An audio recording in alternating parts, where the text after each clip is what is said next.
Okay, I'm here with Kevin Dunn at the Catholic Men's Conference in Worcester 2019. Who's just finished speaking about his film and about assisted suicide. And Kevin, your presentation was very well received, and you hit on a very important point that I think gets ignored a lot, the fact that the reason why today, as opposed to 50 years ago, there's like a rush to accept, oh, let me throw away my life, is that the lack of human contact.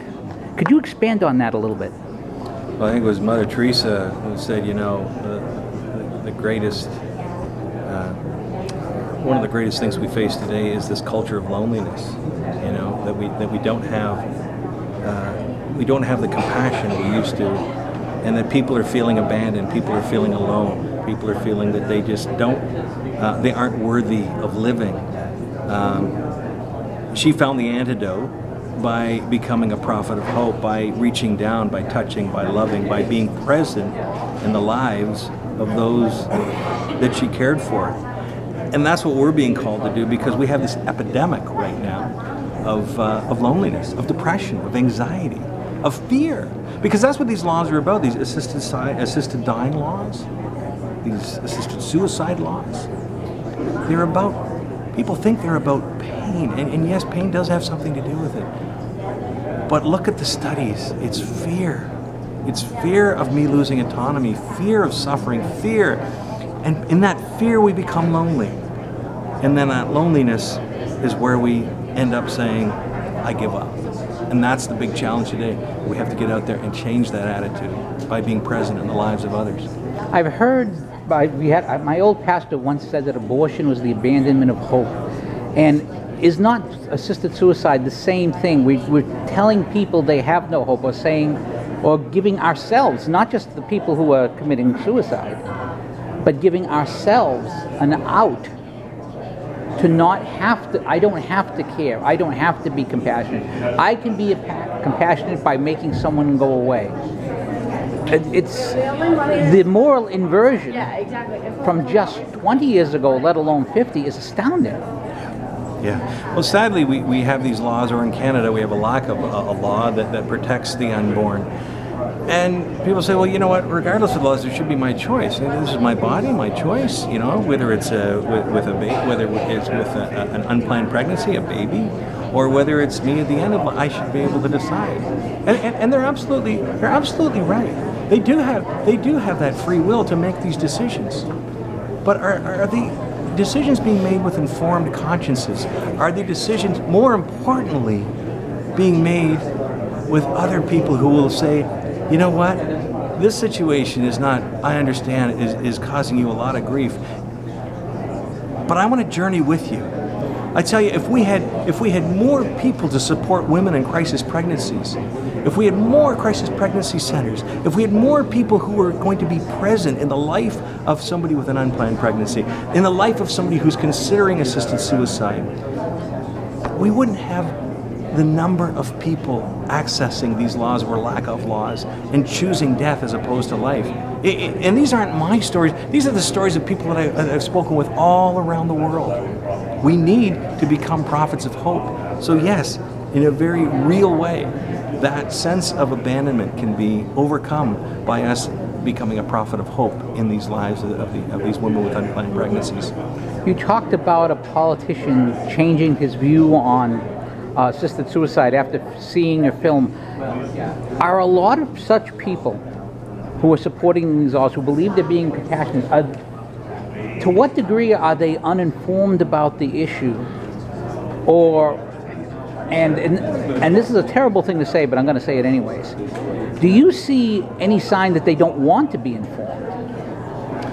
Well, I mean, it's no secret that, you know, most politicians are concerned about getting elected the next time. But that's not the whole thing. We live in, for the most part, what we think are democratic times where the people vote us in. And we live under constitutions that either protect us or don't protect us. But sadly, what we're seeing now is charters of rights that come along that put the rights of the individual over top of the rights of society. And that's what's happening with these laws. So politicians, I mean, they want to do good. They you know, there's obviously good and bad politicians, but I think for the most part, we all get in to do good. And I've interviewed people on both sides. Everybody feels they're doing good. No one should be demonized as a person who think they're doing good. Are they informed? Do they have the informed consciousness? This one member of parliament who was uninformed watched the film because the film presented the other side. We have lots on the other side, but we don't have a lot on this side, so that's one of the reasons why we did the film. He saw it, said, hold the phone, I need to investigate this more. I had no idea that this was going to affect the disability rights people. He didn't say this, but this is what the film proposes. This is going to affect the disabled, this is going to affect the vulnerable, it's going to affect people at the lowest times of their life when they need good supports. They don't need assisted suicide. And where can people find your film? And the title, of course, give the spiel for our people who are watching and listening. Well, the film Fatal Flaws is at fatalflawsfilm.com, fatalflawsfilm.com, one word. And we created another film called The Euthanasia Deception, which is at vulnerable.film.com. But overall, just go to my site, which is kevindunn.info, and you'll see the different links there. And I'd like to close here. If a person watching this is considering assisted suicide, or is a family member who is considering whether or not to support another family member in assisted suicide, what would you want to say to them to give them that message to reconsider, that message of hope? What's the one thing you would want to say to such a person? I would ask them, who in their life is that person that has always given you that hope in your life? Who is that person? Who can you reach out to? How can you cope like you have been? I would ask them who that prophet of hope is in there. Who is that person? And if they don't have one, I would try to seek out somebody for them that can give them the coping mechanisms to get to that next day, because we can't, it's very difficult, even in the most terminal situations, to judge tomorrow based on our feelings of today. We don't know. There's so many people who have been given diagnoses that are wrong. And even in the worst situations, is it ever right for an individual to take the life of another? And by you asking to ask somebody else to do that for you, even if it's a doctor, they are not implicated in your own. Call it what you will. Call it mercy killing, call it death with dignity, call it whatever you want. None of us can ever deny the fact that a life is being ended by someone else. Suicide has been around forever. Sadly, it has. But the difference between suicide and assisted suicide is now we're involving another person.